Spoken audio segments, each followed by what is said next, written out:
Hi guys, welcome back to our channel. Welcome back to the Carter Chronicles. I'm Ashley, Hi, and I'm Alicia. and today's topic is in regards to racism. That is a juicy, always going to be a juicy convo. Yeah, I mean, what more can you say? Racism, it still exists. It's in the day and time. It never died. I don't think it ever will. Do you want to go ahead and elaborate first on your experiences with different races and how it makes you feel? Yeah, I'm gonna elaborate on the unfortunate experience that I had today. It's just stupid stuff. Um, I was finally on my way to work on time today.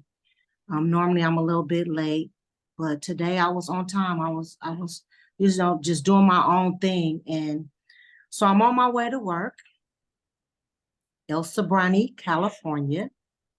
Okay. And maintaining my own lane. I'm in the right lane. Just I was really feeling good in a nice chill mood. That don't last forever, unfortunately. Next thing I know, there's a man to my left, and all I know is he come as I'm in my smiling mood with my hands on the wheel. I'm just driving. He just comes from out of nowhere. He decides I want to make a right, and I just want to make it right while she's right next to me.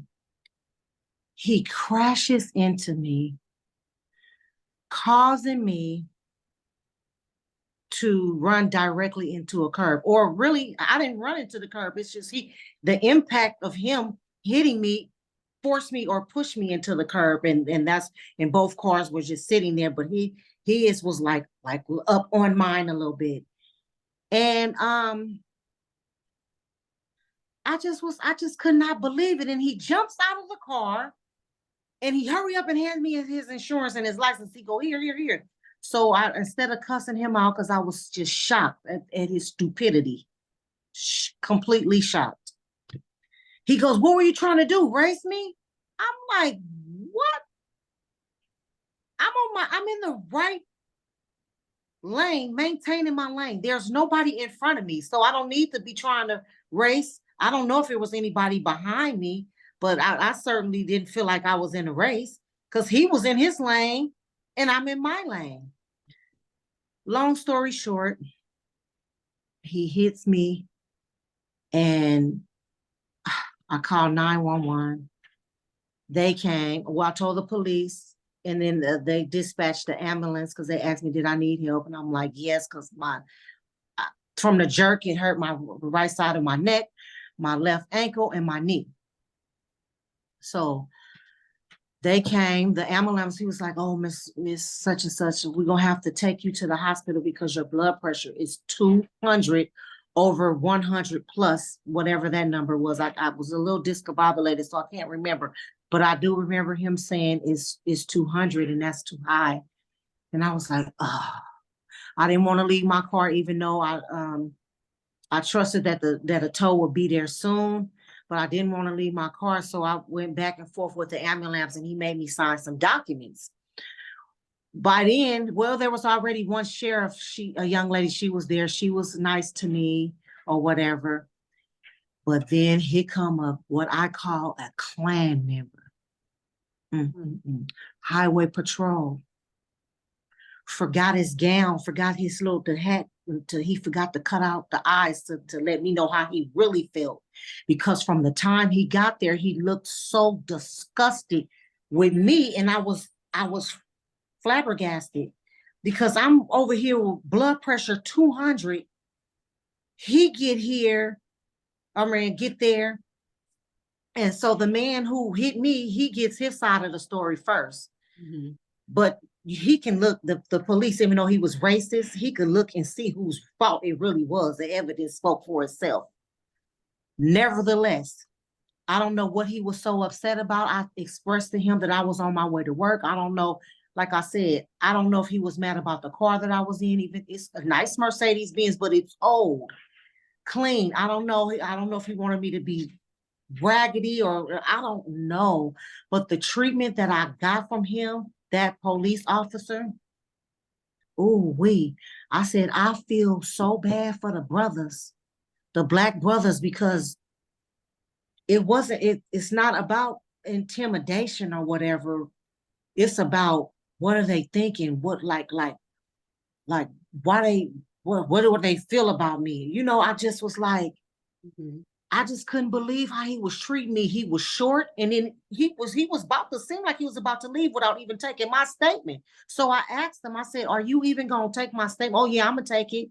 Yeah, I'm gonna take it." So basically, he said, that's how he was talking. Yeah, he said that he wanted to make a right at the last minute. So kind of just like brush me to the side, like, "Oh well, it's not even that, it's not that much damage," or he was very dismissive toward me. A California highway patrolman, that was, unfortunately, they said that they handled that particular area, which I thought it was the sheriff's department. They showed up first anyway, and then she said, "Oh well, he's going to go ahead and take over." She was very professional. He was so unprofessional. He was so seemed like he just did not want to even deal with me from the time he got there. I never seen him that I never seen him a day in my life. And so I mean, I just left the hospital. Maybe I just got here about maybe an hour and 45 minutes ago. But I cried the whole time, like from the time the incident happened, and I tried to get myself better before going to the hospital, and it just wasn't working. The pain was still there. I got there and I cried because the hospital, Richmond Hospital, filthy. Richmond, California, Kaiser, filthy. And they was treating us in the parking lot. The parking lot has a tent, Hmm. and it was filthy. I did a short video to upload. I'm going to upload that, and it has the um how it looks inside the tent. Mhm. And I'm like, they wouldn't even have a tent nowhere, not on the campus. If this was a suburban area, Right. there's no way Right. that a white person would go for that. Mm. Floors dirty, the tents, the white part of the tent just filthy and black, is cords hanging everywhere. It was a disgrace. And I'm like, what the hell? I need to really change my zip code. But I want to change my zip code and still live amongst people that look like me, because I love people that look like me. I love all people until they don't love me and they show it to me. But I'd rather be around people that look like me, um, in a nice neighborhood. But I couldn't believe it. I'm like, okay, that right there alone at the hospital was just treacherous and trifling. And then dealing with the racist police officer, how he was dismissing me, didn't know me, and it was because of the color of my skin. It looks like he just don't like people that look like me, and he made it very clear. And so I just wanted to share that, and I wanted to just let other black people know, or brown people know, how I know how it really feels, like being even in a police presence, whether it's the police, the sheriffs, the highway patrol, or state police, troopers, all of that. They just, well, the racist ones, because everybody that's non-black is not racist. But when they show you who they is, believe them.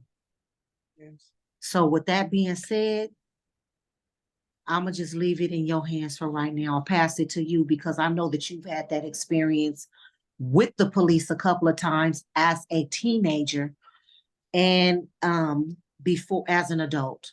So I'll give it to you. Um, well, that was, I'm sorry you had to go through that.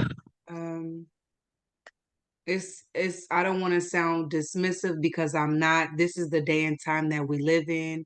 I believe that racism has always been a part of African American lives. Some people that aren't even African American, they experience racism as well. But I do believe that African American racism is at an all-time high, and it has been for centuries. When your mama was alive and her mama was alive, and I don't believe it's something that's going to stop. Um, I experienced racism in the workforce. I experienced racism on the road, in the grocery stores. I'm in a interracial relationship, and I have been in the past before, and I've experienced it when we go out to eat, when we shop together. Um, I've even been called a monkey by a truck driver just driving. Me too. And it's sad. Do I feel like it's surprising? It's not. It's really not surprising.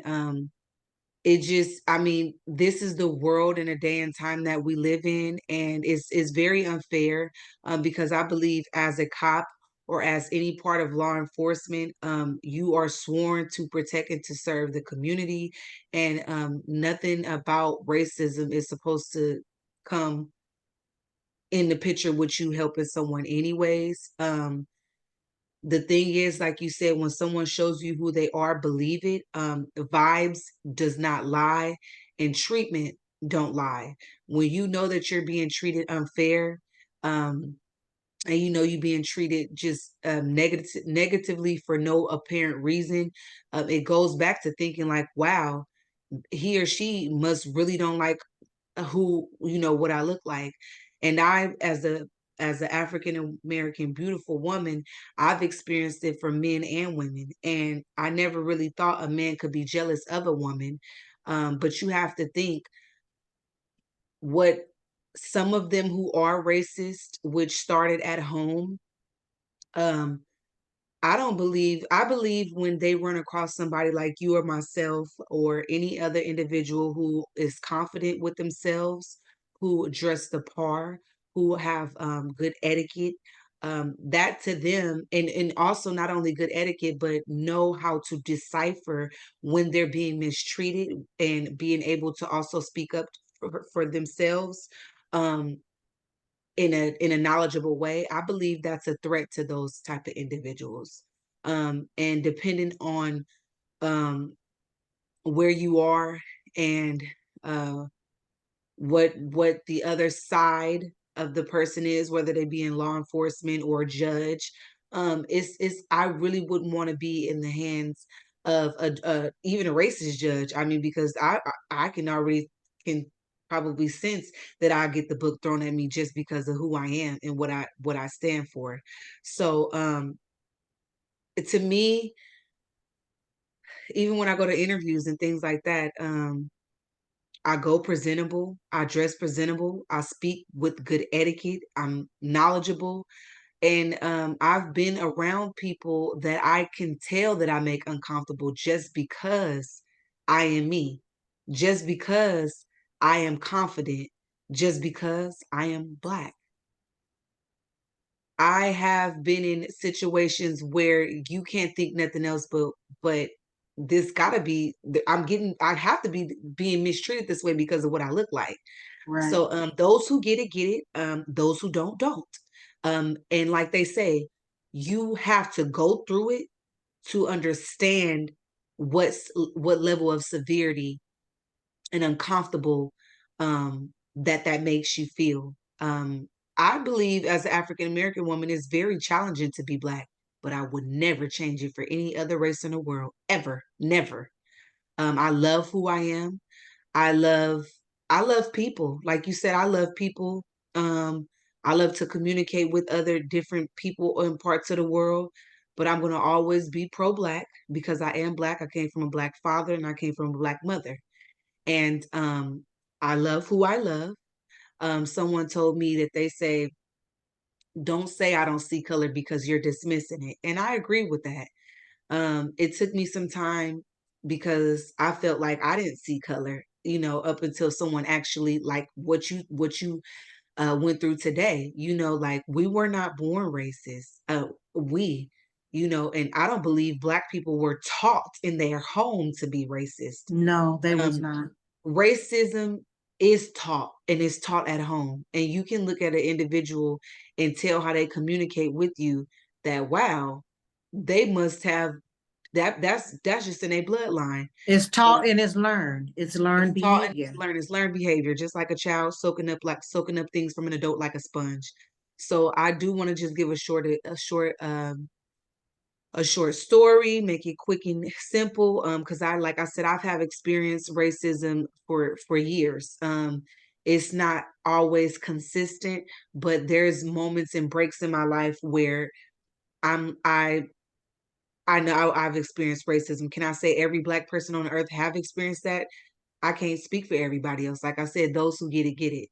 So me and my interracial boyfriend moved over to a different area and we have a neighbor. And I want to say he's racist because he is. We had a little incident where he was blocking our driveway in the back of our house. And there were already signs there from the last previous homeowner. And the sign stated, do not block the driveway. So about a couple of weeks after we moved in, we noticed, this person keeps blocking the driveway. My boyfriend had a truck in the back of the house, and whenever he wanted to use it, he would have to wait until the driveway wasn't blocked anymore. So one day, this white man came over with his. I'm assuming his young grandson, could be 5 or 6, and me and my boyfriend were just in the house chilling. We were minding our own business as we should, watching TV, laughing. We hear a knock on the door. The way the knock was, it sounded like a police officer. I mean, we all know how somebody from law enforcement knock. It's urgent. They want you at the door now, self-centered. And so when I heard my boyfriend open the door, I heard someone. This man never said, hi, I'm Jim, Jack, Joe, or Heidi. He never introduced who he was. As soon as my boyfriend opened the door, he automatically said, those signs you got back there, they're illegal. And pretty much when I heard the voice, I automatically ran to the door. And then I said, wait a minute, in my head, let me turn around and get my phone, because I had seen who he is. He reminded me of someone from a movie that, Hills have eyes. not only Hills Have Eyes, but just a movie where we seen our ancestors have to deal with those type of people. Oh And I'm yeah, gonna say it again. absolutely. If you get it, Yes. you get it. And if you don't, you don't. That's not for me to break down to you. Like I said, you have to go through it to understand what I'm speaking about. Um, and I seen him, and it was just a look in his eye. And even when me and my boyfriend like looked over the video, my boyfriend even said, like, soon as he seen you walk up, his whole attitude changed. Because again, I am in an interracial relationship, so this man wasn't thinking to see no Black girl there. So I just started recording him, and he was saying little things and was telling him pretty much, if you want to move your car, you can come knock on my door, you can call me. Everything is on recording. So fast forward to a week ago or 2 weeks ago, we got into it with him again. My boyfriend was in the backyard. He was cleaning up, mowing the lawn. He likes to keep the back and the front of the yard clean. So as he doing the backyard, and he wind blowing all the leaves and stuff that he had already cut, the man comes outside. Mind you, this is an old white retired man. And to me, he's off a little bit. But at the end of the day, that's not an excuse and it's not a pass, because I have mental issues myself. I think we all do. And if I'm not mistaken, I do believe this is Mental Health Awareness Month. So with that being said, he came out, and I just believe that he was triggered just because, number one, he know that David, my boyfriend, is actually in an interracial relationship with a Black girl. So I believe he already was triggered from the time he seen me. He came outside and he started yelling at my boyfriend. He started threatening him, really making threats to him. And my boyfriend is not a police caller, but let me tell you this. Like I said, I'm Black. I'm always be Black. I don't care who I date. I'm going to always be of color. And if you don't get to the phone quick enough, then I mean, it just might be your tail feather that day. And I did what I had to do as a Black woman. I'm not as a Black woman, I did what I had to do, because if any other thing had transpired, I believe that I would be acting in self-defense. So I needed to make sure that that call was made. The police did come out. took a report and things like that before the police came. Because it was the commotion in the house between me and him, and who, the phone calls that was being made between us, and the I was just standing outside waiting for the cops to come. My boyfriend don't like to deal with the cops, but like I said, I needed to do what I needed to do. And the neighbor comes around the corner, and he sees me outside on the phone, and he say, "Yeah, is he happy now?" I told him straight like this: "Don't say nothing to me. You speak to the cops." And I'm saying it nice on here because we want this video to reach those who need to be reached. So I'm going to keep the profanity and all the extra things out of there. But I did tell him what he needed to be told. And then after that, he gets mad, start going to different neighbors, saying, yeah, him and his black girlfriend, just start like saying all different type of stuff. I mean, and then just not too long ago, he passed the house and gave us a middle finger, a strong one.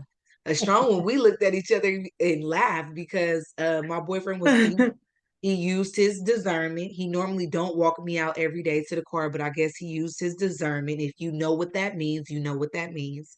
And he decided to walk me out to the car. So I'm warming up the car. The window down. He's standing outside of the car, and we haven't, exchanging words. And we see the old neighbor ride past, and he flips us off. I said, "Oh!" I just looked at my boyfriend and started laughing. We both started laughing. We did not flip this man back off. The point of the matter of this story is racism exists. It could be in your neighborhood, it could be at your job, it could be on the road, it could be at the check stand at Walmart, at Safeway, at Trader Joe's, who's ringing you up. When you feel it, don't deny that feeling. It doesn't always, first off, racism is not just brought on by white people. It's not.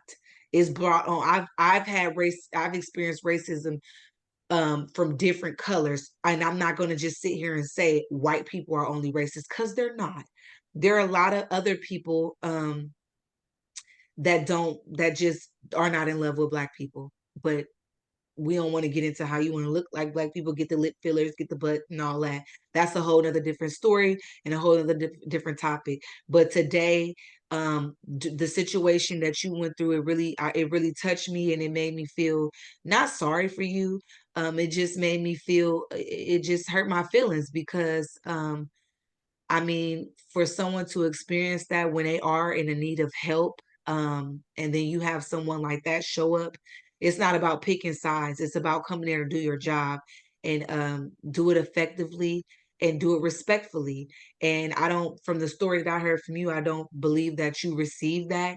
But listen, this is not, I don't believe racism is going to die. And you explain how that made you feel. I explain how that made me feel.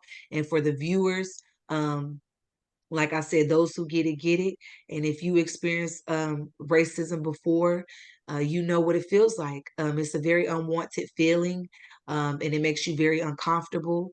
And you just always have to do the right thing. If that's pulling your camcorder out, pull your camcorder out, because 9 times out of 10, no one believes you unless it's on recording. And then depending on who's on the other side of the camcorder, then there's questions being asked. Well, what did you do to provoke it? Now, if you listening, I said, depending on who's on the other side of that cam recorder, there's going to be other questions asking, well, what did you do? So you really have to stay woke out here, and do your best to capture moments that you believe are unfair, and there is not going to is going against your constitutional right as an individual. Just make sure you keep your eyes and your ears open, and protect yourself by all means. So on that note, um, you know, we kept this short and simple for you.